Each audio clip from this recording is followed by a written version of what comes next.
Amigos, bienvenidos a su programa Minería y Energía en Acción. Bienvenido, ingeniero Mario Cedrón Lasuz. ¿Cómo estás, Antonio? Aquí contentos, tratando de festejar estas fiestas patrias, acá desde el Instituto Ingeniero de Minas del Perú, con un programa especial denominado Perumín en Acción, 33 Convención Minera.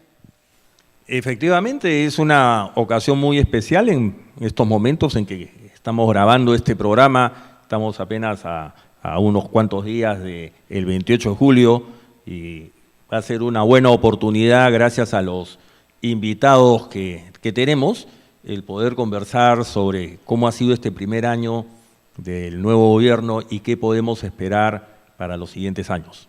Así es, vamos a pasar a la cuña de Perumín en Acción para justamente ya dar inicio a este bloque, a este programa especial de Perumín en Acción.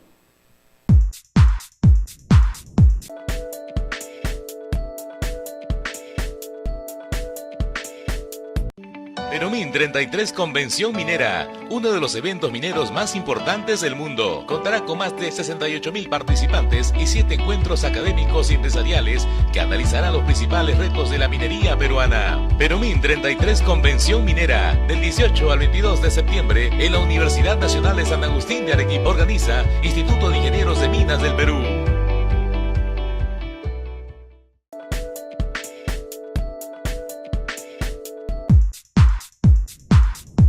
Comenzando con este programa especial, Perumín en Acción, vamos a poder deleitarnos con los símbolos patrios para poder interpretar y realmente pues significar su contenido en los símbolos patrios. Ahí está, tenemos acá esta bandera nacional justamente, luego vamos a tener... Y el escudo, hay que resaltar el escudo nacional. Ahorita viene el escudo. Que como tú sabes representa los 3 reinos de la naturaleza, el reino animal, el reino vegetal y el reino mineral. Y como podrás apreciar, ¿no?, de los 3 campos, el mayor es justamente el correspondiente al reino mineral. Justamente ahorita vamos a visualizar, ahí está. Justamente este es el símbolo principal, importante, que se ha dejado de menos. Desgraciadamente la población ha perdido un poco de civismo y patriotismo, y por eso que vale resaltar lo que significa este escudo nacional con sus 3 reinos. La vicuña, que representa su reino animal, el árbol de la quina, que representa el reino vegetal, y la cornucopia, que representa nuestra... Muy bien, no te has equivocado, los has dicho correctamente, ¿no? Y lo que hay que resaltar es que en otros países, yo acabo de regresar después de estar en Alemania, en Italia, cómo quieren a su minería, cómo están orgullosos de su tradición minera, los desfiles que hay de los mineros en los pueblos mineros, etcétera. ¿Qué es lo que el Perú necesita? Necesitamos educar a nuestra población para que aprenda a querer a la minería, como quiere al ceviche, como quiere al pisco sour, y de los cuales podríamos hablar muchas cosas, ¿no? El pisco sour, por ejemplo, se inventó en realidad en Cerro de Pasco. Cuando llegó el ferrocarril la primera vez, el señor Morris, que después difundió el pisco sour en el Hotel Mauri, tenía a su cargo el organizar el cóctel, y como no había whisky, los americanos le pedían whisky sour, pues utilizó pisco y ahí nació el pisco sour. Así es, como muchas cosas, ¿no? Como el tren, el automóvil, casi todas las novedades tecnológicas del mundo han sido traídas por la minería y siguen siendo traídas, porque la minería actualmente yo creo que es la actividad que utiliza la tecnología con mayor eficiencia y con mayor utilidad. Y aprovechando que tenemos como uno de nuestros invitados al presidente de la Sociedad Nacional de Minería, Petróleo y Energía, ingeniero Luis Marchese, y está también Roque Benavides, que es un expresidente, ¿no? Sería bueno también que les mencionáramos que uno de nuestros empresarios mineros es héroe nacional, Alfonso Ugarte.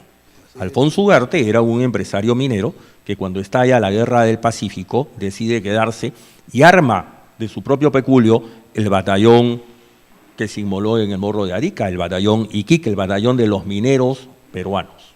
Así es, realmente la minería históricamente, pues, no solo al Perú, sino a la humanidad ha deparado demasiadas satisfacciones.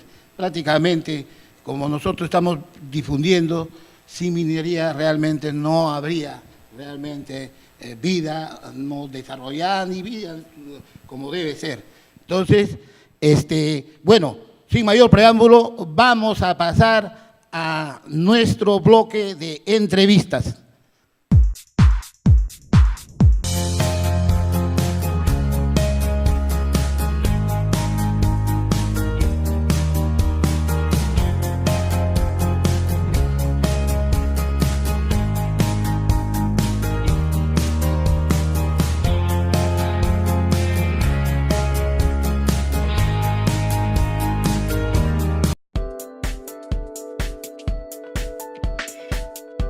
Con más de 70 años, el Instituto de Ingenieros de Minas del Perú integra a los mejores profesionales y empresas dedicadas a la principal actividad económica del país. Este año se celebrará Perumin 33 Convención Minera, que espera recibir a más de 100.000 visitantes de más de 50 países. Perumin se realizará del 18 al 22 de septiembre en la Universidad Nacional San Agustín de Arequipa y pondrá en relieve los grandes retos de la actividad minera en el Perú. Así, el Instituto de Ingenieros de Minas del Perú se consolida como una organización líder que vincula a los más importantes actores de la minería peruana.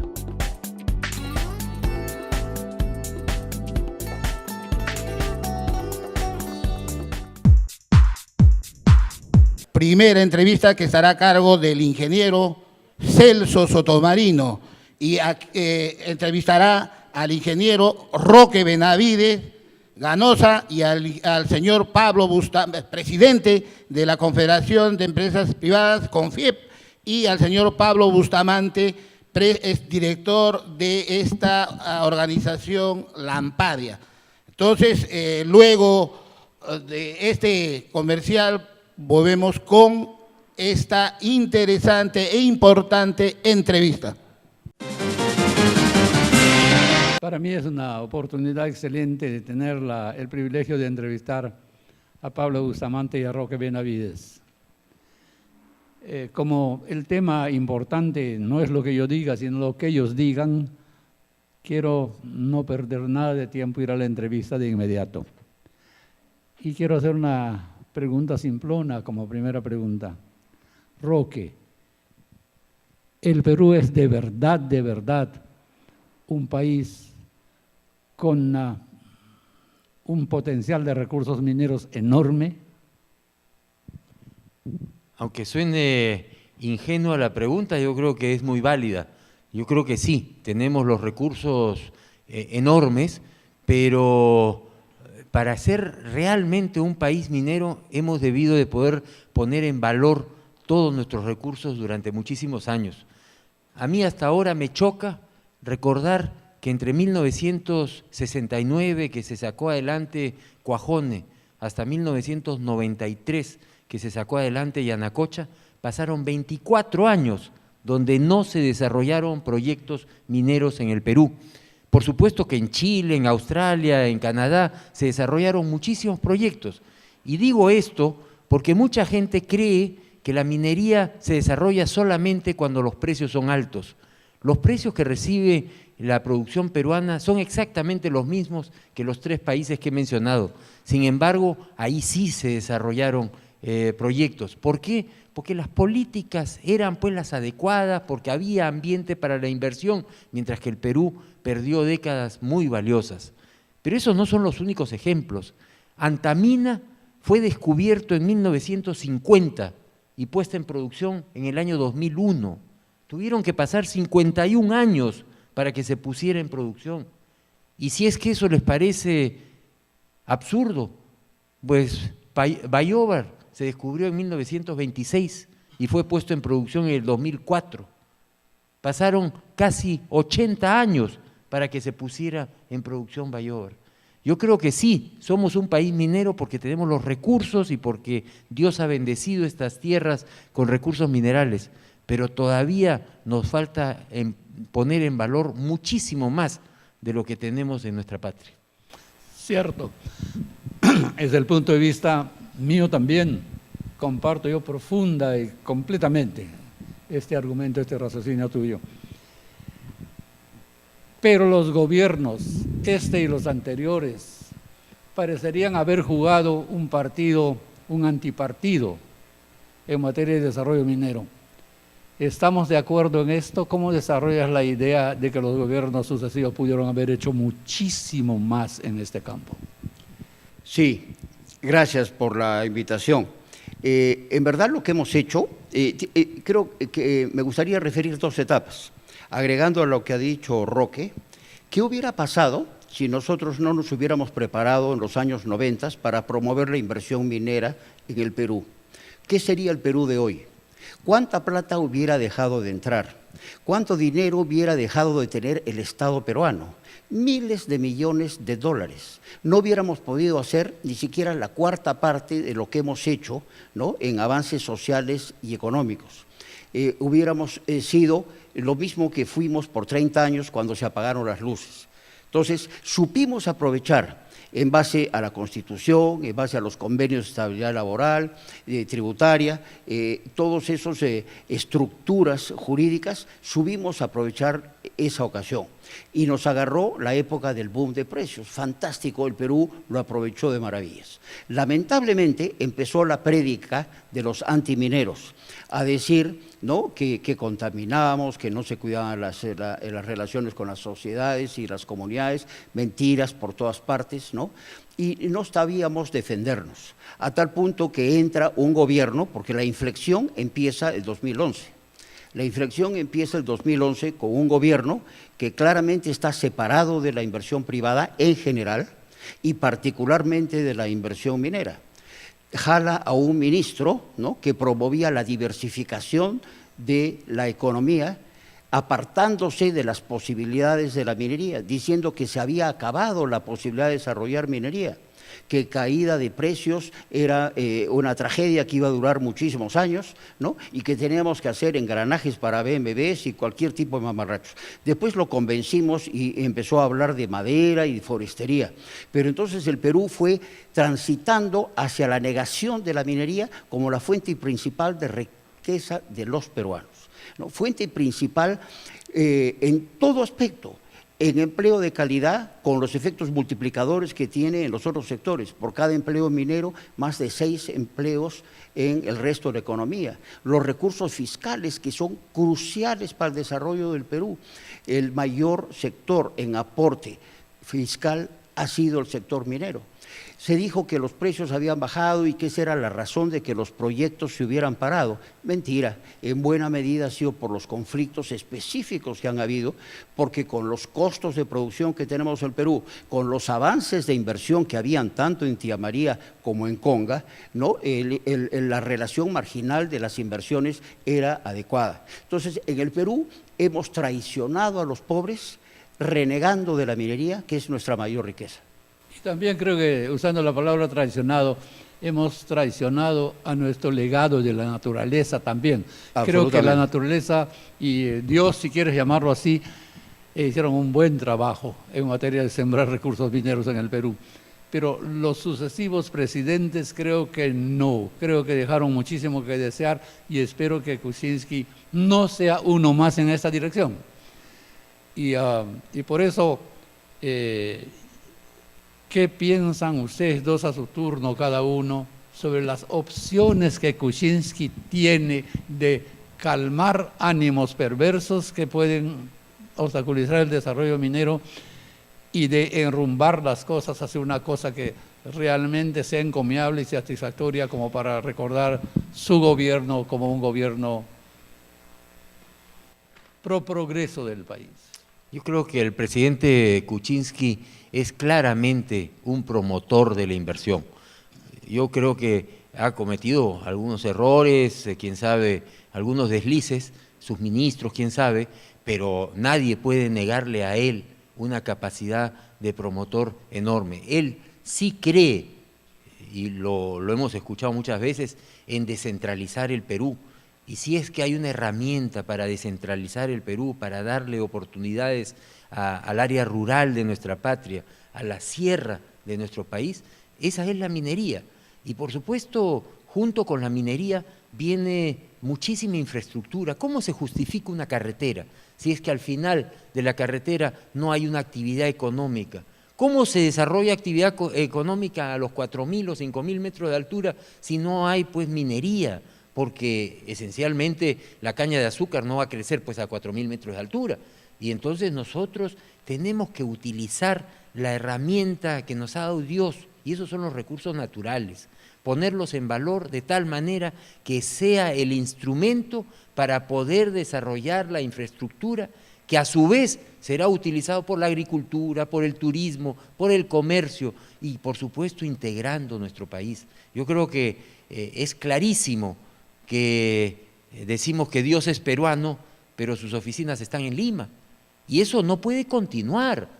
El Perú necesita ser un país mucho más integrado y la minería puede contribuir enormemente a esa integración geográfica, a esa integración de todos los sectores. Estamos hablando entonces del gobierno en representación del Estado y de la naturaleza y las empresas en el Perú.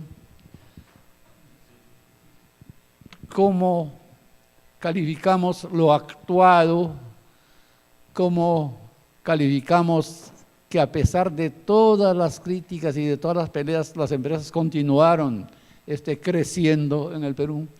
¿Cómo es que el Perú está a punto de ser segundo productor, o ya lo es, de cobre del mundo? Y así en varios minerales estamos en una posición predominante, influyente. ¿Qué hablamos de las empresas y qué esperamos de las empresas? En este tema prefiero no ser yo el que habla, por suerte es que soy en este caso el que pregunta, porque yo de verdad soy explosivo en materia de lo que yo puedo esperar de las empresas. A ver ustedes qué.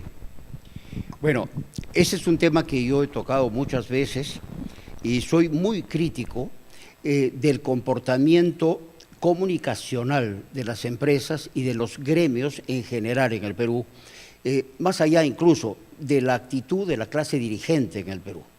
La clase dirigente en muy buena medida está dormida, sin salir a explicarle a los ciudadanos qué cosas son buenas, qué cosas son malas, ¿no? Preguntaste a Roque sobre el presidente Kuczynski.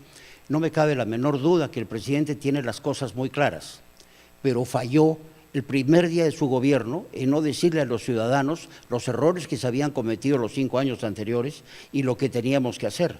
La importancia que tiene para el Perú y para los pobres la minería, por ejemplo, ¿no? Entonces, lo mismo pasa con empresas que han hecho magníficos desarrollos productivos, magníficos desarrollos comerciales, de integración al mundo, de manejo ambiental, de manejo social, pero no han sabido comunicarlo. Activos ambientales, que me acuerdo, mi amigo Jaime Altaos le pedía a la gente de la sociedad que por favor muestren activos ambientales en su programa.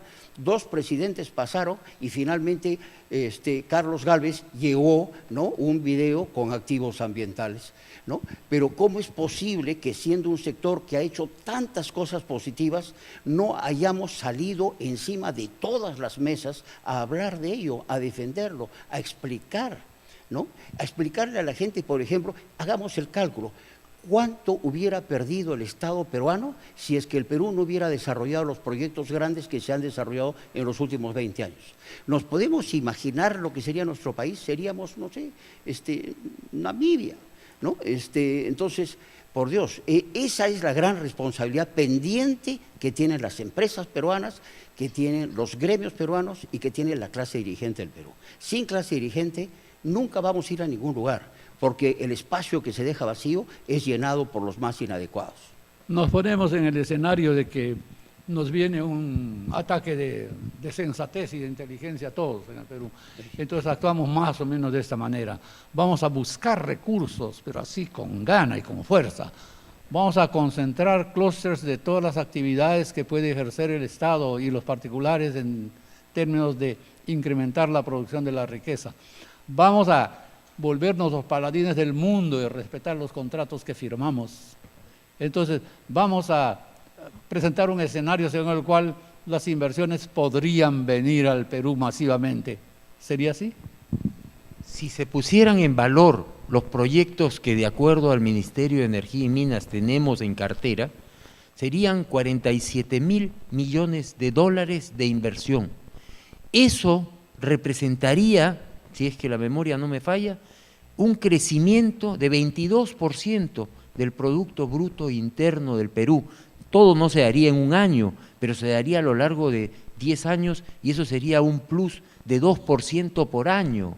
Para luchar contra la pobreza en el Perú necesitamos crecer muy por encima de 3 o 4%. Si a eso le agregamos 2% por año que podría ofrecer la minería, tendríamos ya 5 o 6% y ahí seguiríamos reduciendo la pobreza como se ha hecho en los últimos 25 años. Esta no es una cuestión semántica, esta es una cuestión real y una cuestión solidaria elemental. El Perú tiene que luchar contra la pobreza. Para luchar contra la pobreza tiene que poner en valor todos sus activos y la minería es uno de ellos. Y se hablaba pues de las empresas. Hay casos ejemplares en el Perú. Durante muchísimos años las aguas del desagüe de Arequipa se iban al río Chili. El proyecto de expansión de la mina de Cerro Verde captó esas aguas que iban al desagüe, del desagüe al río Chili, las ha purificado y esas aguas son las que utiliza para el proceso de recuperación del cobre, habiendo limpiado el río Chili. ¿Eso no es un activo ambiental? Estaba contaminado por la ciudad, no estaba contaminado por la mina, por la ciudad, por los desagües de la ciudad. Y en ese sentido hay que reconocer que se ha agregado muchísimo valor, además del aumento de producción de cobre. Un ejemplo que tenemos a mano es el caso de Tía María.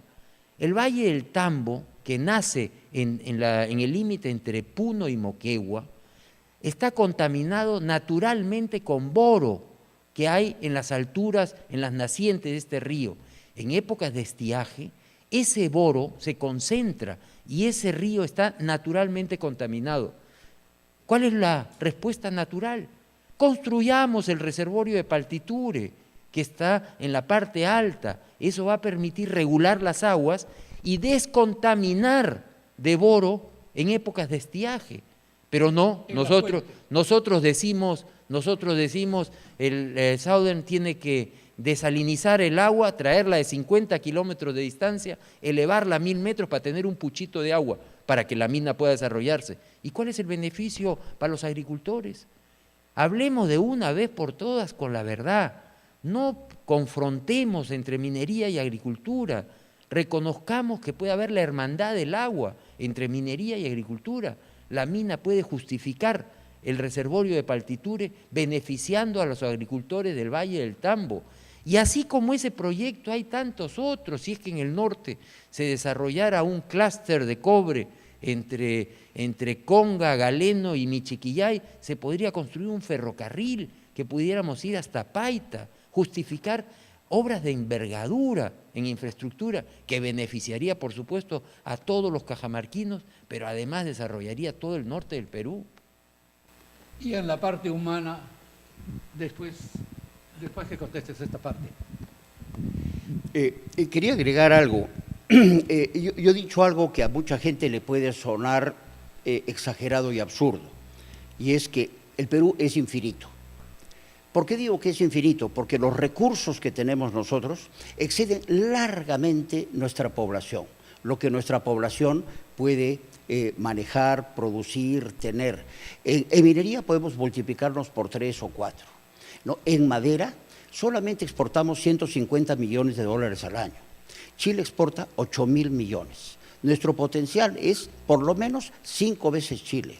O sea, solo en productos de madera podríamos exportar 40.000 millones de dólares al año, más que lo que estamos exportando estos años.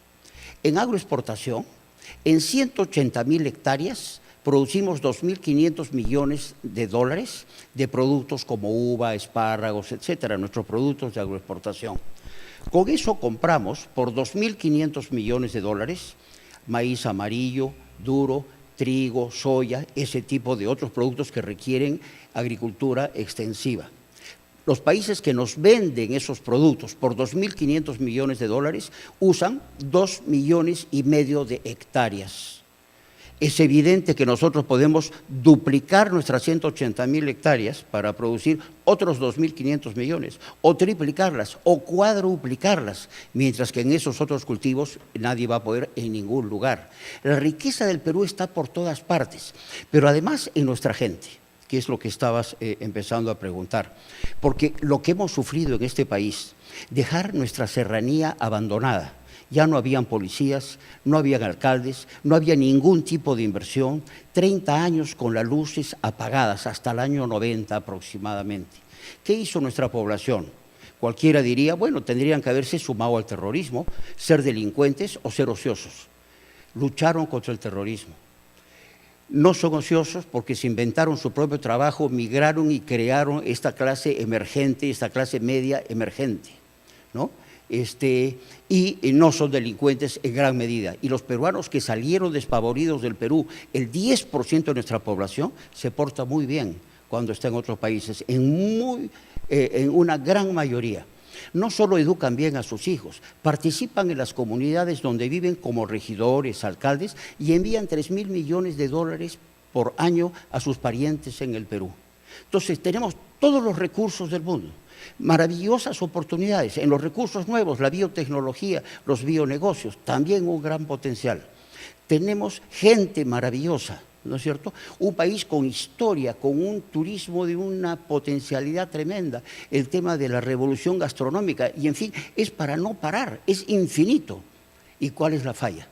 Nuestros dirigentes, únicamente nuestros dirigentes. La parte humana, tengo un capital humano que ha probado ser fácilmente tentado por la molicie, por el facilismo, pero también, dadas las oportunidades, ha sido capaz de enfrentarse a cosas terribles y lo ha hecho con valor. Entonces, esa clase tiene que ser más cultivada, la parte de la educación tiene que ser muy enérgicamente promovida. Y tenemos gente buena para realizar minería o cualquier otra actividad en este país. Entonces, si están presentes todos los factores que hacen riqueza en condiciones casi óptimas por comparación con otros países aquí en el Perú, nos vamos a resignar a no intentar rankearnos entre los mejores sitios para vivir en este planeta. ¿Por qué no? Quisiéramos que el gobierno lo haga todo, es una posición. Otros quisieran que solo los particulares lo hagan todo. Posiciones hay, todas las posiciones pueden ser extremistas, pero las mejores son las que se guían por la actitud sensata, por la envidia humilde y auténtica de quienes están haciendo mejores roles con sus propios países y con sus propias pobrezas y obteniendo riquezas de la pobreza.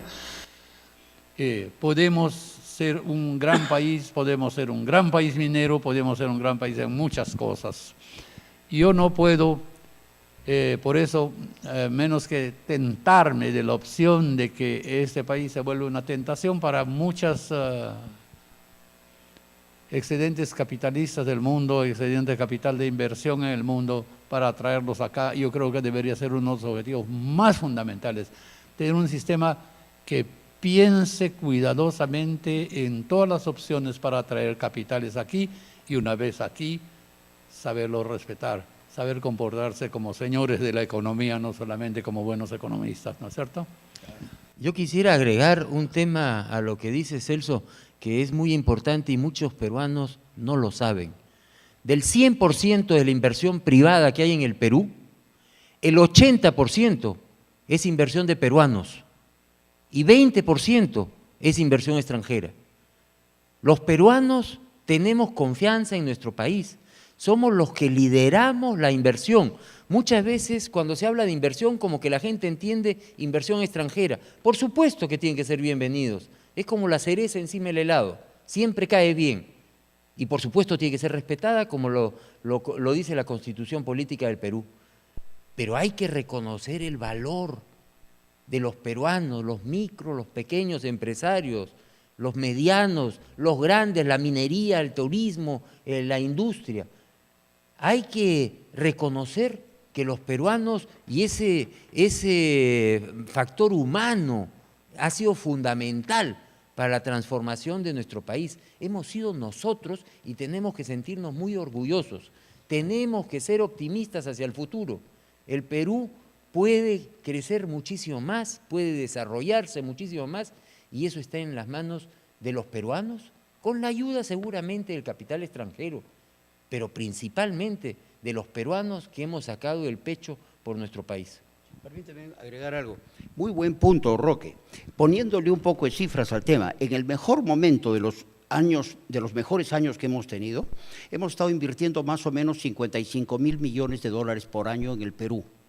De eso, unos 12.000 millones ha sido inversión extranjera. 55 más o menos 12 de 55. Inversión pública, 10.000, 8.000, 11.000 millones de dólares.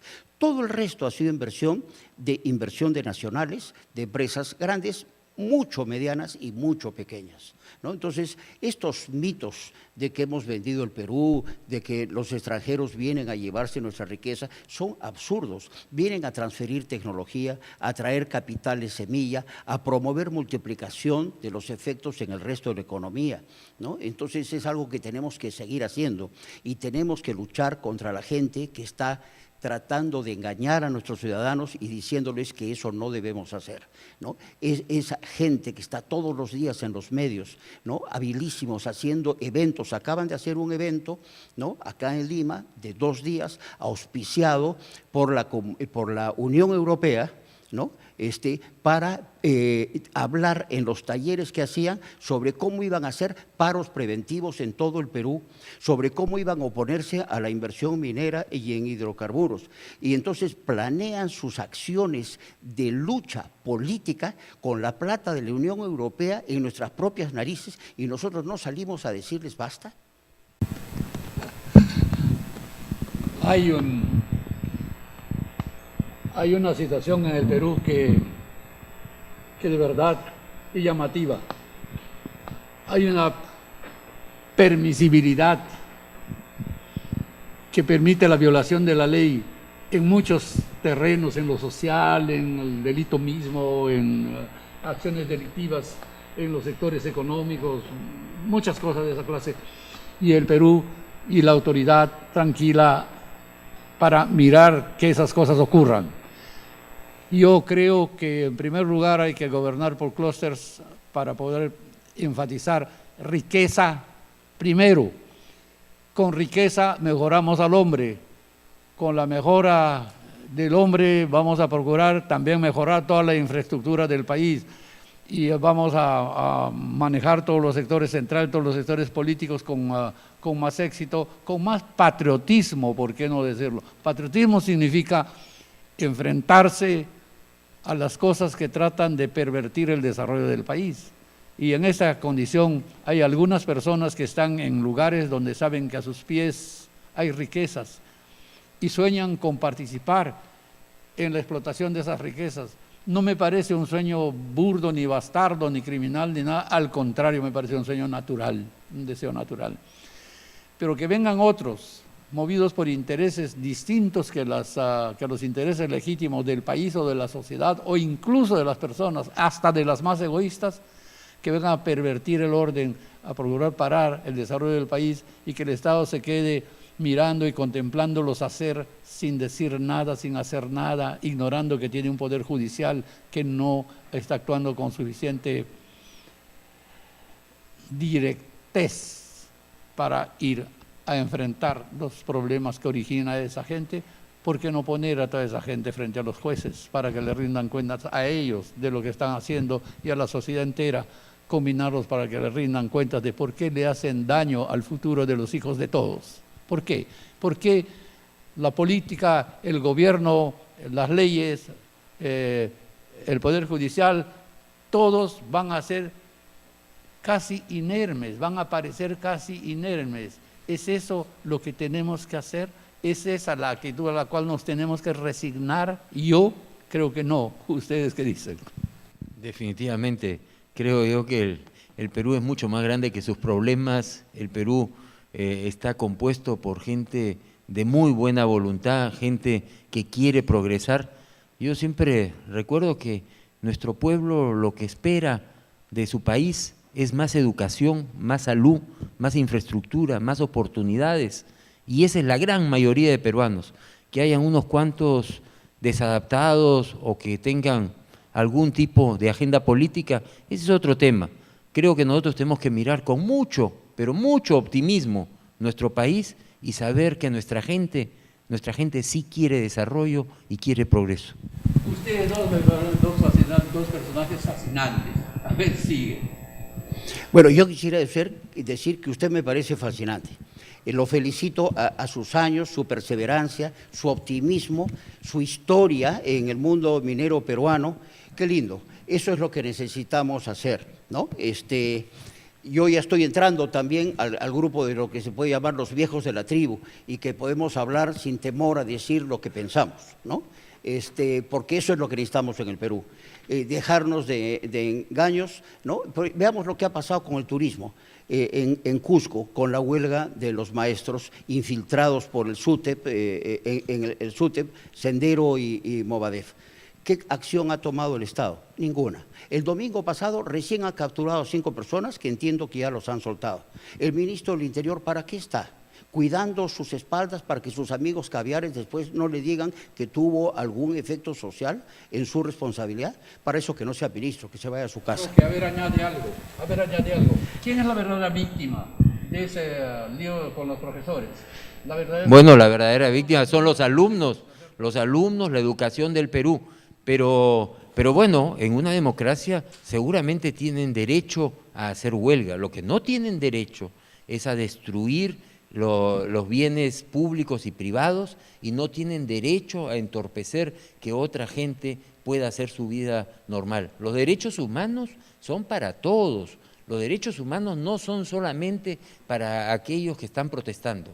El Perú necesita propuestas y menos protestas, y eso es fundamental. Es una pena que ya eso se termine, pero antes de que se termine, Roque, ese es un diploma para ti. Muchas gracias.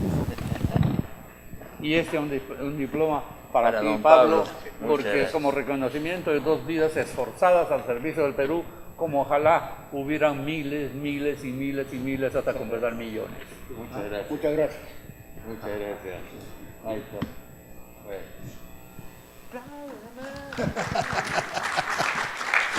Bueno, realmente agradecemos la participación en el programa Minería y Energía en Acción y en su programa especial Perumín en Acción 33 Convención. Yo creo que vamos a tenerlo en otras oportunidades y esto da para más. Y eso necesita el Perú: pedagogía, información y educación para resolver los problemas. Luego de una breve pausa, continuamos con nuestro programa porque ya viene la entrevista al ingeniero Víctor Govic, al ingeniero Luis Marchesi y al ingeniero Benjamín Jaramillo a cargo del ingeniero Mario Cedrón.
Imaginar el mundo sin minería es imaginar una casa sin techo ni paredes, un enfermero sin ambulancia, un científico sin computadora, un casamiento sin anillos, una silla de ruedas sin ruedas, un alumno sin anteojos, una fábrica sin electricidad.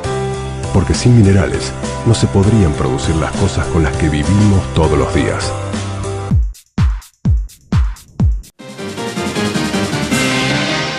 Muy bien, nos encontramos con el ingeniero Víctor Govis Colchado, presidente del Instituto de Ingenieros de Minas del Perú, y con el ingeniero Luis Marchese, presidente de la Sociedad Nacional de Minería, Petróleo y Energía.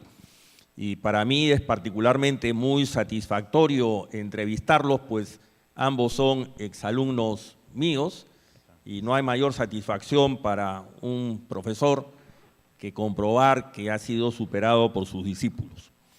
Empecemos con Víctor, que además es el anfitrión acá en el Instituto de Ingenieros de Minas de Perú. Y Víctor, se viene Perumín. Sí. ¿Qué nos puedes decir sobre Perumín? ¿Qué podemos esperar de Perumín? Primero, Mario, te agradezco la entrevista y decirte que no creo que te hayamos superado. Estamos haciendo la pelea para emularte. En el tema de Perumín estamos en la versión 33, está casi terminada la organización. Esperamos la participación del presidente de la República y todo su gabinete. Vienen también los ministros de Energía y Minas de la Alianza del Pacífico, Chile, México, Colombia.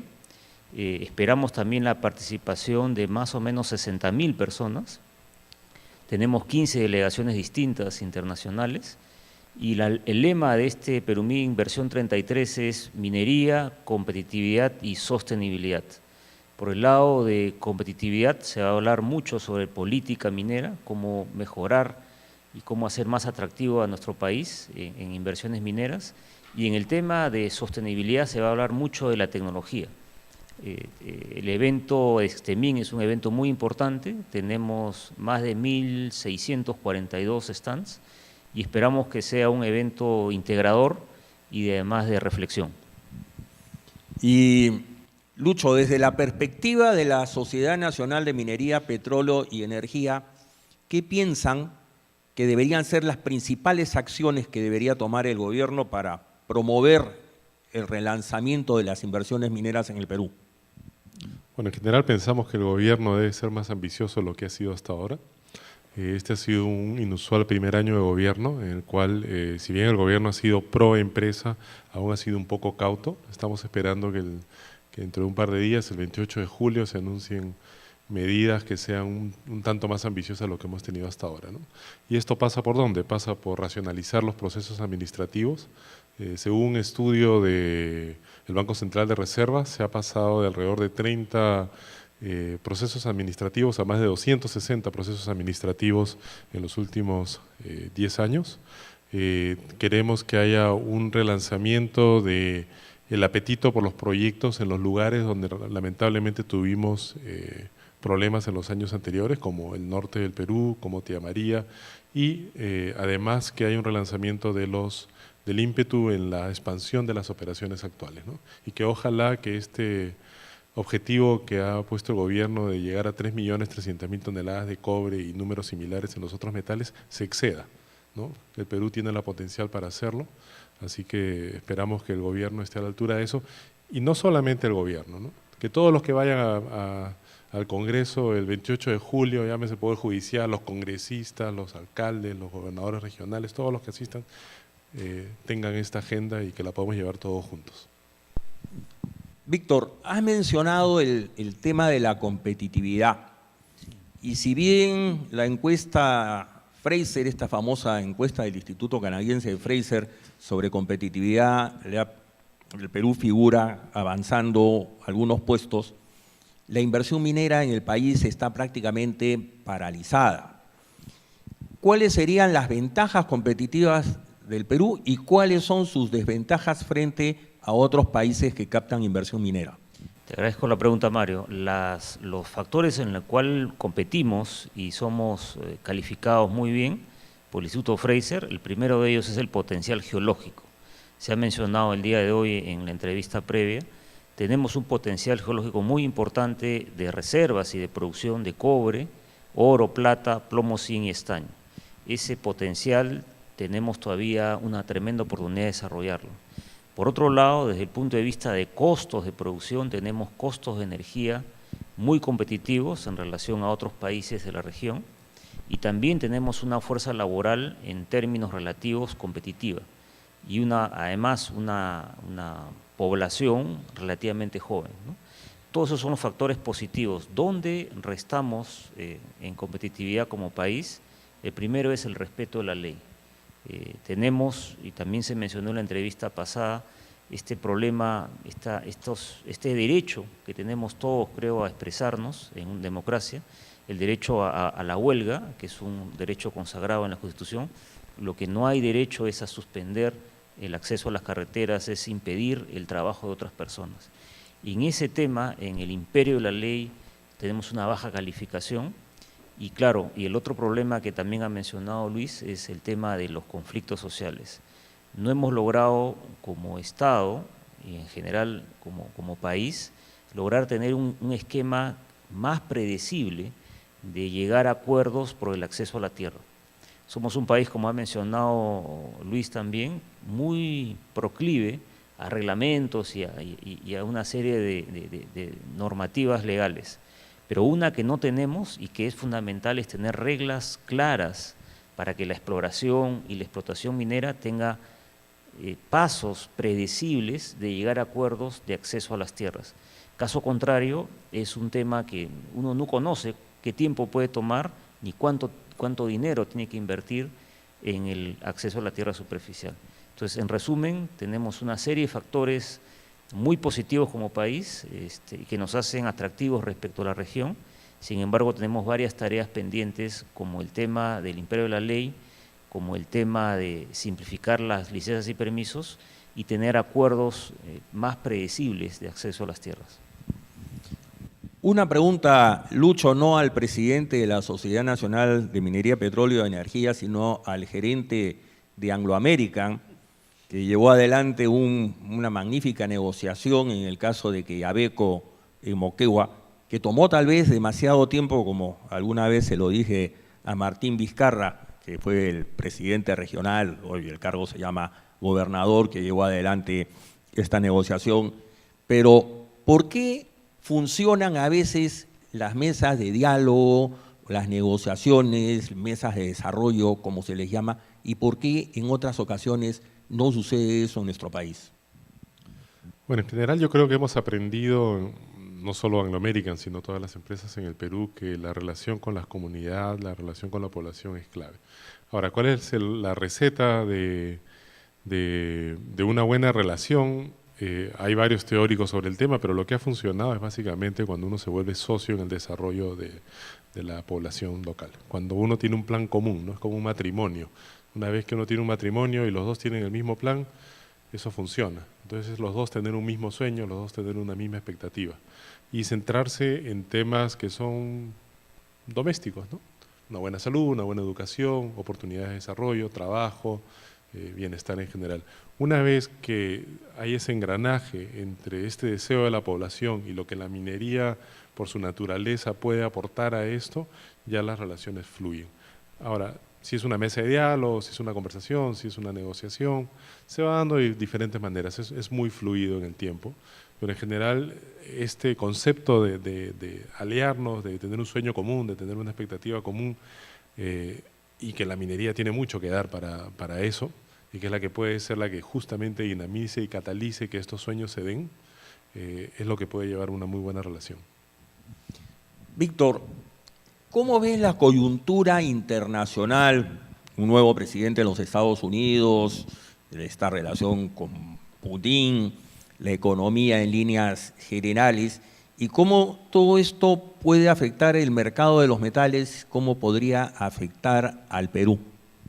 Sí, Mario, en el mundo ha habido un cambio, digamos, en el eje económico y se está produciendo un cambio en el eje económico. Cada vez Estados Unidos está perdiendo este rol de liderazgo y lo está asumiendo China. y el día de hoy China está demandando en este cambio de estructura, digamos, de un mundo rural a un mundo urbano, está requiriendo coincidentemente los metales que el Perú produce. El día de hoy el precio del cobre está arriba de los $6.190, justamente por la demanda de China que está creciendo. Y lo mismo sucede con los metales que produce el Perú, como es zinc, plomo, y en el caso de la plata y el oro, sobre todo, que son, digamos, metales más especulativos, que tienen un componente especulativo, respondiendo a tu pregunta, sin duda el nuevo gobierno americano le genera al mundo internacional algo de incertidumbre, y esa incertidumbre, curiosamente, afecta, en este caso impacta positivamente al Perú, porque tenemos niveles de precios de metales de plata y oro relativamente altos, ¿no? Entonces se está produciendo una situación, en el pasado había una suerte de compensación, subían los metales industriales, cobre, plomo, zinc, bajaban los metales preciosos. Al día de hoy eso no se ha producido, los metales industriales están en alza por la demanda de China, y los metales preciosos, en este caso que produce Perú, oro y plata, no han bajado, están en un nivel razonablemente bueno, consecuencia de esta incertidumbre que aún genera un gobierno americano donde tienen un presidente que no tiene una carrera política pasada, ¿no? Su experiencia previa es en la industria de inmobiliaria y obviamente se está moviendo como un elefante en una casa de cristal, ¿no? Lucho, mucho se critica al país de ser productor de materias primas, sobre todo minerales. Se habla de que exportamos piedras, que no tiene valor agregado. Recientemente la Sociedad Nacional de Minería, Petróleo y Energía auspició la publicación de un libro del Instituto Peruano de Economía al respecto. Hay quienes piensan también que en vez de exportar concentrados, deberíamos exportar más metales refinados. Ya sabemos por ese libro de que el valor agregado no es tanto. Y también sabemos que hoy en día no importa qué es lo que se produce, sino cómo se produce. Y si todas las demás actividades económicas de Perú usaran la tecnología que usa la minería, ya seríamos un país desarrollado. ¿Qué opinas al respecto?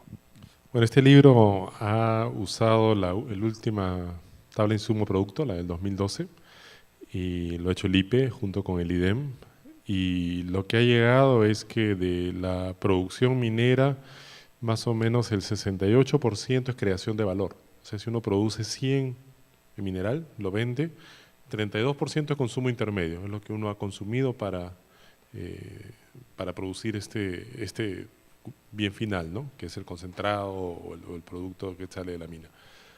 El 68% es creación de valor. O sea, difícilmente hay otra actividad que cree tanto valor proporcionalmente como la minería. Respecto de lo que tú mencionaste de que un paso posterior de fundición, refinación, que hay esta percepción, esta noción de que genera mucho valor, en verdad no es así, ¿no? Es mínimo, es una actividad industrial que eventualmente se podría generar valor más allá. Pero, por ejemplo, en el Perú, de todo el cobre refinado que producimos, no llegamos a consumirlo hoy día.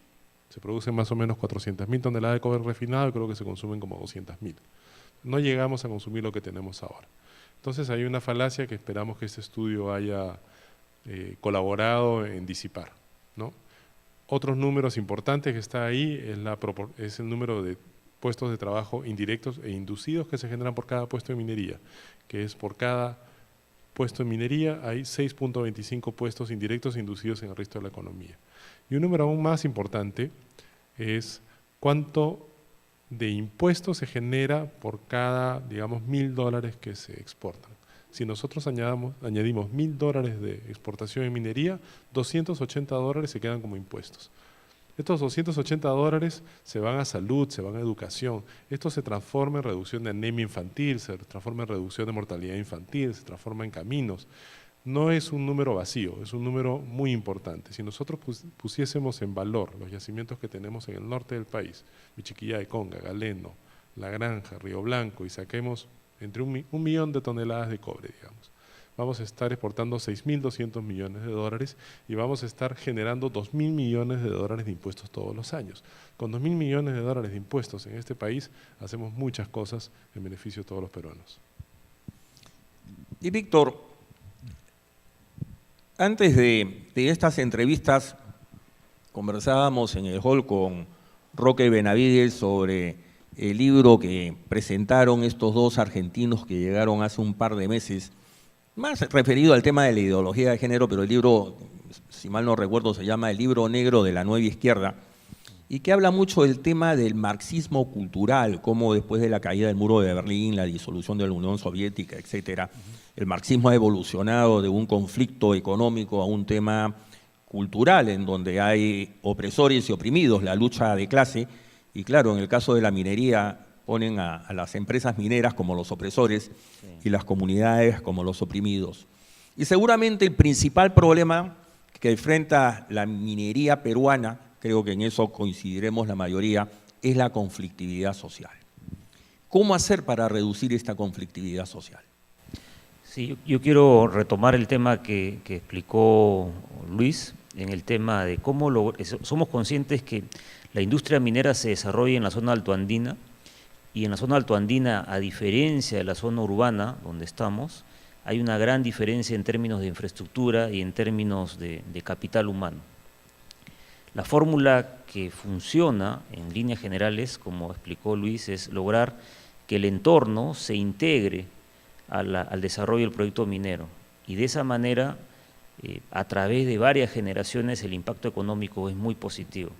Yo quisiera tratar el ejemplo que conocemos de cerca en Buenaventura, que es el caso de la comunidad campesina de Huarucaca. Es una comunidad campesina que está en Cerro de Pasco, que era muy pequeña en relación a otras muy grandes como es Rancas o como es Vico, y esta comunidad decidió colaborar con la empresa minera Sociedad Minera del Brocal. Se formó la empresa comunal y ellos, al vender sus tierras, en lugar de repartirse el dinero como comuneros, formaron una empresa comunal, y al día de hoy es una empresa comunal que está inserta en la cadena productiva de la empresa minera. Le da pleno empleo a todos sus comuneros, y los excedentes que produce, porque en el Perú la empresa comunal no paga impuesto a la renta, tiene un incentivo tributario, se reparte de manera equitativa entre todos los comuneros. Es decir, ellos han logrado construir un modelo en el cual claramente el entorno directo de la mina se beneficia con empleo, y con la ventaja que la industria minera da empleo y se establece en una localidad por décadas. Entonces, el impacto no es solamente un día, una semana, no es la venta de un terreno, sino es de larga data, y han logrado desarrollar capacidades adicionales. Al día de hoy es una comunidad que sabe manejar una planilla, tiene una serie de equipos, se ha desarrollado un gran conocimiento de mantenimiento, por ejemplo, y han comenzado a salir de propiamente la industria minera. Al día de hoy tienen una empresa de transporte, Cerro de Pasco, Lima, que probablemente es la de mejor calidad. Han también reinvertido su dinero, tienen uno de los grifos y una estación de servicios, quizás uno de los mejores en Cerro de Pasco. Entonces, la fórmula de eliminar la conflictividad, mejor dicho, la conflictividad existe porque hay una alta expectativa en la zona altoandina, y claramente también, como se dijo en la primera entrevista, a veces llegan primero los antimineros, la prédica socialista, el enfrentamiento de los buenos y los malos, los ricos y los pobres. Lo que tenemos que lograr nosotros es capturarlos e integrarlos a la cadena productiva de un negocio minero, que es un negocio de décadas y que tiene estándares ambientales y tecnológicos altos. Para terminar esta entrevista, Lucho, quisiera referirme a algo que tocamos muy poco en los foros mineros, y que es la minería informal. En las políticas gubernamentales últimas han favorecido más la confrontación, el ataque, etcétera, pero sin embargo las cifras son 300.000 peruanos por lo menos. Yo tuve la oportunidad de visitar el año pasado Huaypetue y me quedé, ay, madre de Dios, ¿no? Y me quedé asombrado. Probablemente es la mina más grande del mundo, 20 kilómetros de longitud. ingresas al pueblo, hay 40 estaciones de combustible, porque hay 500 cargadores frontales Caterpillar, 10.000 personas, y creo que sacan algo así como 4 o 6 toneladas de oro por año. ¿Qué piensa sobre la minería informal y qué es lo que se debería hacer con ella? Bueno, primero quisiera hacer la diferencia entre la minería informal y la ilegal, ¿no? La minería claramente ilegal, la que hace daño al medio ambiente, la que Exacto. probablemente tú has visto por ahí, esa es inaceptable. Erradicar. Esa es simplemente inaceptable y esa hay que erradicarlo. Sobre la minería informal, bueno, la minería en general tiene la misma regulación en todo lado, ¿no? Salvo el régimen de pequeña minería que manejan los gobiernos regionales, pero tiene esta carga regulatoria muy fuerte. Entonces es muy difícil que para un pequeño empresario pueda cargar con esta carga regulatoria. Sí, para las grandes empresas es complicado cargar con esas regulaciones. Para un pequeño empresario presumo que debe ser casi imposible, ¿no? En el momento en que uno le pone las normas laborales que tenemos, que son restrictivas en algunos casos, las normas de seguridad que deben estar, pero que a veces son un poco exageradas, el tema ambiental. Cuando uno le pone toda esta carga, que es esta regulación casi irracional a la que hemos llegado, es normal, disculpen, que alguien prefiera simplemente seguir el camino alternativo, que es ser 100% informal.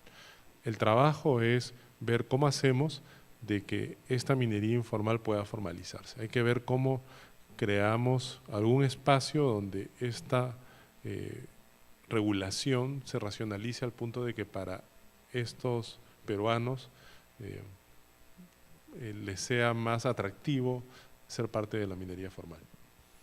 Muchas gracias a ambos. Han sido el ingeniero Víctor Govis, presidente del Instituto de Ingenieros de Minas de Perú, y el ingeniero Luis Marchese, presidente de la Sociedad Nacional de Minería, Petróleo y Energía. Una pausa y continuamos. Muy bien, y para despedir a nuestros invitados, acá tenemos unos diplomas de reconocimiento. Víctor. Gracias, Mario. Y Luis. Felicitaciones.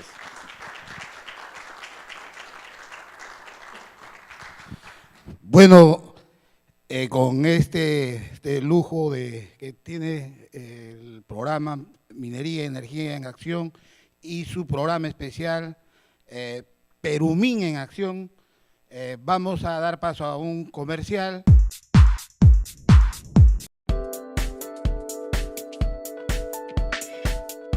Con más de 70 años, el Instituto de Ingenieros de Minas del Perú integra a los mejores profesionales y empresas dedicadas a la principal actividad económica del país.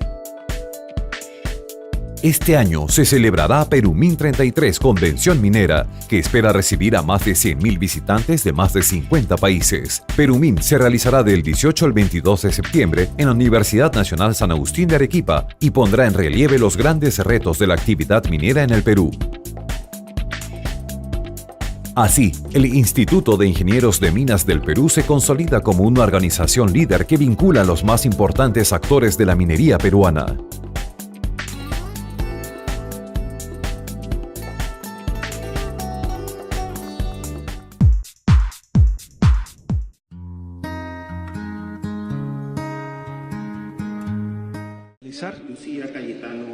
La juramentación, vamos a escuchar. Doctora Cayetana Aljovín Gazzani, juráis por Dios y estos santos evangelios cumplir leal y fielmente la misión que os confío como ministra de Energía y Minas. Sí, juro. Si así lo hiciereis, que la patria y Dios os premie, si no, que el pueblo lo demande. Bien, de esta forma entonces, Cayetana Aljovín venía desempeñándose como ministra de Desarrollo e Inclusión Social desde el 28 de julio del 2016, reemplaza en el cargo a Gonzalo Tamayo, recibe entonces el saludo por parte del público, mano levantada junto al presidente de la República, la nueva titular de Energía y Minas. Cuando despiertan mis ojos y veo que sigo viviendo contigo, Perú, Emocionado, doy gracias al cielo por darme la vida contigo, Perú. Eres muy grande, lo seguirás siendo, pues todos estamos contigo, Perú. Sobre mi pecho llevo tus colores y están mis amores contigo, Perú. Somos tus hijos y nos uniremos y así triunfaremos contigo, Perú. Unida la costa, unida la costa, unida la sierra, unida la sierra, unida la selva contigo, Perú.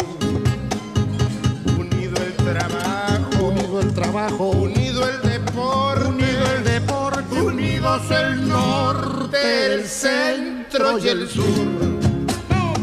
A triunfar, peruanos, que somos hermanos, que se haga victoria nuestra gratitud. Te daré la vida y cuando yo muera me uniré en la tierra contigo, Perú. Te daré la vida y cuando yo muera me uniré en la tierra contigo, Perú.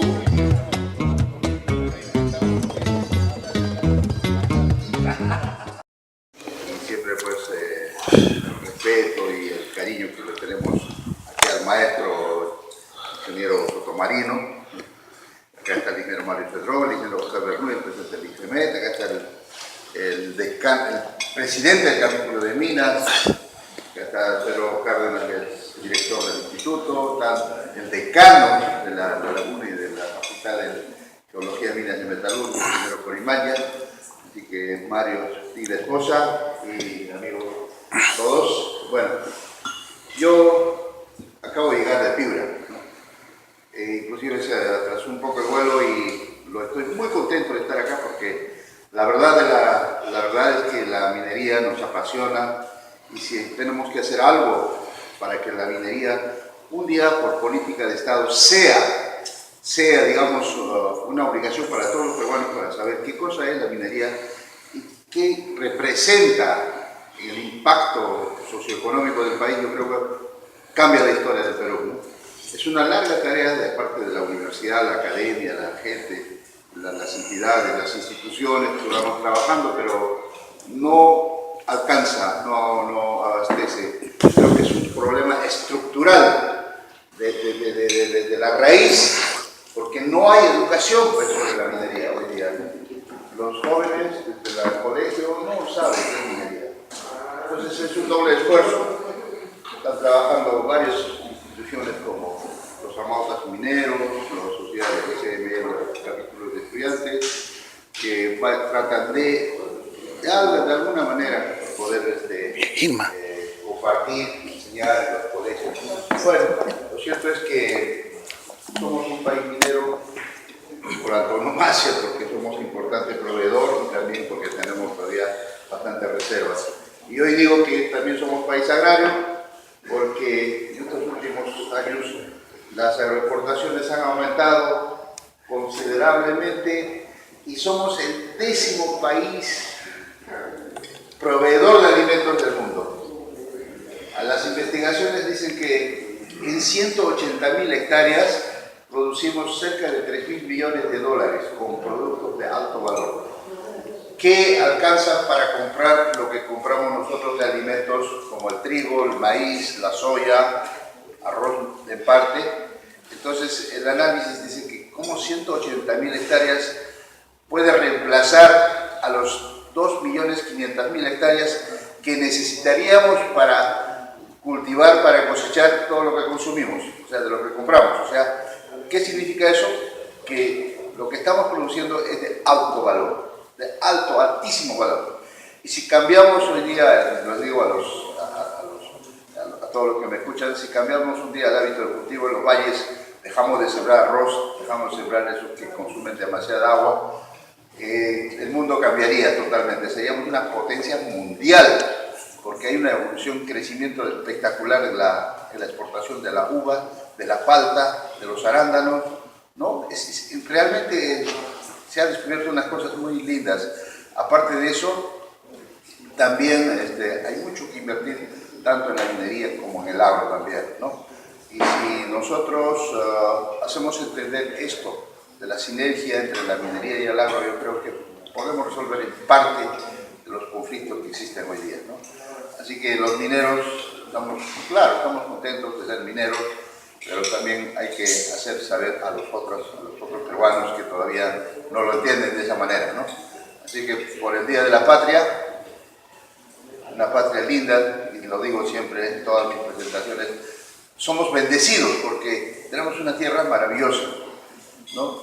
Que no tenemos los climas extremos, no tenemos 0 grados, generalmente de 30, menos 40, porque hace poquito estaba en Murmansk, la ciudad más ártico, más poblada del mundo, ¿no? Justo donde hay minas también, ¿no? Y mucho frío, a pesar de que era verano. Entonces, en el invierno es blanco todo, ¿no? Pero nosotros no tenemos eso. Tampoco tenemos calor que llega a 45 grados, porque matan del hemisferio norte. Entonces, solo que tenemos un país lleno de contrastes, pero que nos llama a todos los ingenieros para conquistarlo, lo digo yo. Conquistarlo, dominarlo, explotarlo, aprovecharlo y a la vez cuidarlo. Y cuando se cuida, cuando se tiene recursos. Krugman, Nobel de Economía, dice que solamente se puede cuidar el medio ambiente cuando tienes recursos. Cuando tienes recursos. O sea que para cuidar el medio ambiente también tenemos que producir, ¿no? Así que, una vez más, pues, por el Día de la Patria, por este país que queremos tanto y que tiene inmensas oportunidades, pero que es un absurdo que hoy, por ejemplo, haya desempleo, no haya trabajo. Bueno, esa es la tarea, pues, que tenemos. Muchas gracias. Mis ojos y veo que sigo viviendo contigo, Perú. Emocionado, doy gracias al cielo por darme la vida contigo, Perú. Eres muy grande, lo seguiré haciendo, pues todos estamos contigo, Perú. Sobre mi pecho llevo tus colores y están mis amores contigo, Perú. Somos tus hijos y nos uniremos y así triunfaremos contigo, Perú. Este ha sido, pues, su programa de minería y energía en acción, pero el bloque fundamental y especial que estamos transmitiendo, Perumín en Acción 33, Convención Minera. Bueno, ingeniero Mario Cedrón, ¿cuál es su conclusión final sobre esta jornada muy enriquecedora y muy fructífera para la comunicación e información de la minería? Mira, un poco repitiendo lo que se decía hace un año del gabinete de lujo, acá hemos tenido un panel de lujo, pero de verdad, ¿no? Y claro, por la fecha no queda más que desearles a todos unas felices fiestas patrias. Así es. Bueno, vamos a despedir el programa también poniendo la bandera, el saludo que hace el Instituto de Ingenieros de Minas del Perú por las fiestas patrias. Instituto de Ingenieros de Minas del Perú les desea felices fiestas patrias 28 de julio. Con eso nos despedimos hasta el próximo programa de Perumín en Acción.